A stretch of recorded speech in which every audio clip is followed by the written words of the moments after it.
Assalamualaikum warahmatullahi wabarakatuh. Perkenalkan, saya Wahyu Kurniasari dari MTS PP Al-Fatah Maus. Bagaimana kabarnya anak-anakku sekalian? Mudah-mudahan kalian tetap diberi kesehatan. Dan jangan lupa tetap menjaga protokol kesehatan ya. Nah, pada kesempatan hari ini kita akan belajar tentang zat aditif dan zat adiktif. Sebelumnya, mari kita saksikan gambar-gambar yang ada di sini.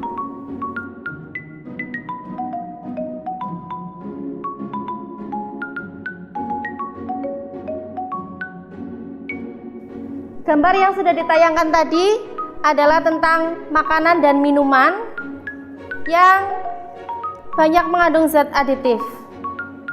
Nah, sekarang pertanyaannya adalah, zat aditif itu apa sih? Zat aditif adalah bahan yang ditambahkan ke dalam makanan pada saat memproses, kemudian mengolah, mengemas, atau menyimpan makanan. Nah, kenapa sih kita harus memakai zat aditif? Di sini ada beberapa fungsi dari zat adiktif. Yang pertama adalah untuk mempertahankan nilai gizi makanan. Yang kedua, agar makanan tetap lebih menarik. Yang ketiga, agar mutu dan stabilan makanan tetap terjaga. Dan yang keempat, agar makanan lebih tahan lama ketika disimpan. Nah, penggolongan zat aditif ini ada dua. Yang pertama adalah zat aditif alami, yang kedua adalah zat aditif sintetis. Zat aditif alami adalah zat tambahan makanan yang diperoleh dari alam tanpa proses dibuat terlebih dahulu. Kalau yang sintetis ini adalah zat tambahan makanan yang diperoleh melalui sintetis baik di laboratorium maupun di industri. Untuk macam-macam zat aditif, yang pertama ada pewarna. Pewarna di sini untuk yang alami dan ini untuk yang sintetis. Kalian bisa membandingkan antara yang alami dengan sintetis. Untuk yang alami contohnya warna orange bisa dengan menggunakan wortel, warna kuning bisa dengan menggunakan kunyit, warna hijau bisa menggunakan daun suji, warna ungu bisa menggunakan buah naga. Untuk yang pewarna sintetis di sini ada sunset yellow untuk warna kuning, Brilliant blue untuk warna biru, Fast green VSV untuk warna hijau, dan Bonseu untuk warna merah. Dan ada juga pewarna sintetis yang berbahaya dan dilarang oleh pemerintah, yaitu Rhodamin B untuk pewarna merah dan metanyl yellow untuk warna kuning, dan ini sudah dilarang oleh pemerintah. Yang kedua yaitu pemanis. Pemanis di sini ada yang alami dan ada yang sintetis. Yang alami gula pasir dari tebu, kemudian gula merah dari kelapa, gula aren, dan madu. Untuk yang sintetis, di sini ada sakarin, aspartam, siklamat, dan sorbitol. Dan ada juga sintetis yang sudah dilarang oleh pemerintah, yaitu dulsin namanya. Untuk yang ketiga, pengawet. Pengawet untuk yang alami bisa dari garam dapur, bawang putih, cuka. Untuk yang sintetis, pengawet, natrium benzoat dan asam benzoat itu untuk mengawetkan minuman ringan, kecap dan saus. Sedangkan natrium nitrit ini untuk mengawetkan daging serta ikan. Dan yang terakhir, asam propionat. Ini untuk mengawetkan roti, keju, dan margarin. Dan ada juga pengawet sintetis yang sudah dilarang, yaitu formalin dan boraks. Biasanya formalin di sini untuk mengawetkan ikan, tahu, dan mie basah. Sedangkan borak biasanya dipakai oleh pedagang-pedagang untuk membuat bakso. Yang keempat yaitu penyedap. Penyedap di sini untuk yang alami bisa kamu temukan sebagai bumbu dapur. Dan untuk yang sintetis ini juga bisa kamu temukan di dapur. Ada MSG dan HVP. Yang kelima, penambah aroma. Untuk yang alami, kamu bisa lihat di sini. Kemudian yang sintetis ada etil butirat untuk aroma nanas. Kemudian metil butirat aroma apel, dan oktil asetat aroma pisang. Yang keenam, antioksidan. Antioksidan di sini berfungsi untuk mencegah makanan yang berminyak ataupun berlemak supaya tidak cepat berbau tidak enak. Nah, di alam antioksidan itu tidak bisa kita temui, sehingga yang sering kita pakai adalah yang sintetis. Di sini ada BHA, BHT untuk dipakai margarin dan mentega. Kemudian asam askorbat ini biasanya dipakai untuk makanan kaleng seperti buah dan daging.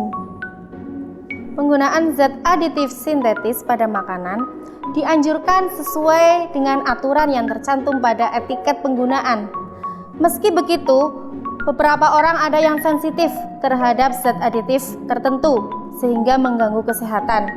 Berikut ini adalah dampak negatif dari penggunaan zat aditif. Yang pertama adalah aspartam. Aspartam ini tidak cocok untuk penderita fenilketonuria karena bisa mengakibatkan kerusakan otak.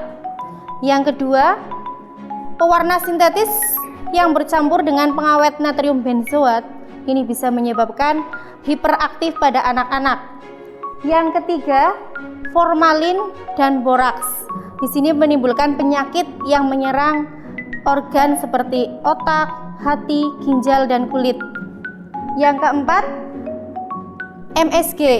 Penggunaan MSG yang berlebihan bisa menyebabkan Jenis Restoran Syndrome. Yang kelima, pewarna rodamin B. Pewarna rodamin B ini bisa menyebabkan karsinogen atau bersifat menyebabkan kanker.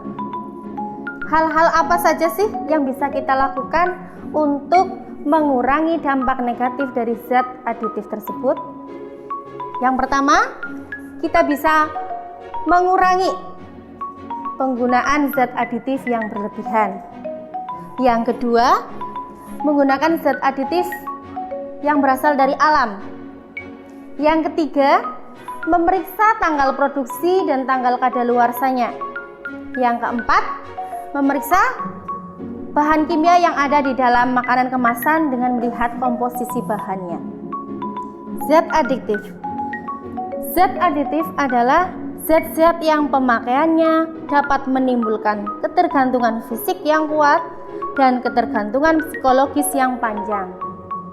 Sebelum masuk ke materi ini, coba kamu perhatikan gambar-gambar yang ada di sini.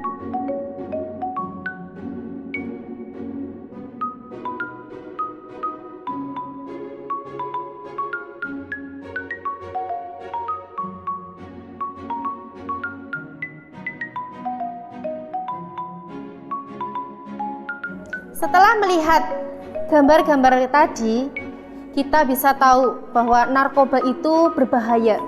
Narkoba itu dilarang. Pada dasarnya, narkoba ini ada yang bermanfaat, ada juga yang bisa merusak kesehatan. Karena ada beberapa jenis obat-obatan yang termasuk ke dalam jenis narkoba. Namun, jika dipakai dalam dosis yang berlebihan bisa menyebabkan kecanduan, sehingga pemakaiannya harus di bawah pengawasan dokter. Penyalahgunaan ini bermula karena si pemakai merasa efek yang menyenangkan. Apa sih narkoba itu? Narkoba itu singkatan dari narkotika dan obat-obatan berbahaya. Narkoba sering dikatakan sebagai nabza. Nabza itu singkatan dari narkotika, psikotropika, dan zat adiktif. Menurut Undang-Undang RI nomor 35 tahun 2009, narkotika ini adalah zat atau obat yang berasal dari tanaman atau bukan tanaman, baik sintetis maupun semi-sintetis, yang dapat menyebabkan penurunan atau perubahan kesadaran, hilangnya rasa, mengurangi sampai menghilangkan rasa nyeri, dan dapat menimbulkan ketergantungan. Adapun penggolongan narkotika, di sini narkotika dibagi menjadi 3 golongan. Golongan 1, golongan 2, dan golongan 3. Golongan 1 adalah potensi ketergantungannya kuat dan dilarang untuk pengobatan. Contohnya opium, heroin, dan ganja. Golongan 2, potensi ketergantungan kuat, digunakan secara terbatas untuk pengobatan. Contohnya candu dan morfin. Untuk golongan 3, potensi ketergantungannya ringan, banyak digunakan untuk pengobatan. Contohnya kodein untuk obat batuk. Yang kedua adalah psikotropika. Psikotropika adalah zat atau obat alami maupun sintetis yang berkhasiat psikoaktif melalui pengaruh selektif pada susunan saraf pusat yang menyebabkan perubahan khas pada aktivitas mental dan perilaku. Adapun penggolongan psikotropika, di sini psikotropika dibagi menjadi 4 golongan. Yang pertama, golongan 1. Potensi kuat menimbulkan ketergantungan. Dinyatakan sebagai barang terlarang. Contohnya ekstasi. Yang kedua, golongan 2, potensi kuat menimbulkan ketergantungan. Contohnya sabu. Golongan yang ketiga, potensi sedang menimbulkan ketergantungan dan bisa digunakan untuk pengobatan. Contohnya katina dan amorbabital. Golongan 4, potensi ringan menimbulkan ketergantungan, dapat digunakan untuk pengobatan dengan resep dokter. Contohnya obat penenang, obat tidur, dan pil koplo. Yang ketiga, zat adiktif. Zat adiktif adalah zat atau obat-obatan bukan narkotika atau psikotropika yang jika dikonsumsi akan bekerja pada sistem saraf pusat dan dapat mengakibatkan ketagihan atau ketergantungan. Adapun macam-macam zat adiktif, yang pertama adalah minuman keras. Minuman keras adalah minuman beralkohol yang mana diperoleh dari hasil fermentasi dari peragian, gula, sari buah, atau umbi-umbian. Akibat mengkonsumsi alkohol, yang pertama, dalam jumlah banyak dapat mengganggu aktivitas otak bagian atas, sehingga menghilangkan kesadaran. Yang kedua, jika dikonsumsi dalam jangka waktu yang lama akan menyebabkan kerusakan hati. Yang kedua adalah rokok. Kamu bisa lihat gambar di sini. Ini adalah racun-racun yang terdapat di dalam rokok. Contoh-contoh bahan yang berbahaya pada rokok, yang pertama adalah nikotin. Nikotin ini adalah racun pada tembakau yang memiliki efek candu lebih kuat daripada morfin. Yang kedua, tar. Tar ini bersifat karsinogen atau menyebabkan kanker. Dan yang ketiga adalah karbon monoksida. Karbon monoksida ini akan berikatan kuat dengan sel-sel darah merah sehingga menyebabkan perokok menjadi cepat lelah, lemas, dan pusing. Yang ketiga adalah gas yang mudah dihirup atau inhalasi, dan solvent atau zat pelarut. Contohnya seperti lem, thinner, penghilang cat kuku. Nah, ini semua ketika kita menghirupnya bisa menyebabkan hilangnya kesadaran. Sudah tahu kan bahayanya narkoba? Kita harus menghindarinya. Jangan terpengaruh anggapan bahwa penggunaan narkoba, merokok, minuman keras ini akan dicap menjadi anak yang modern dan gaul. Bagaimana sih cara menjaga supaya kita terhindar dari penyalahgunaan narkoba? Yang pertama, meningkatkan iman dan takwa kita. Yang kedua, menjaga keharmonisan keluarga.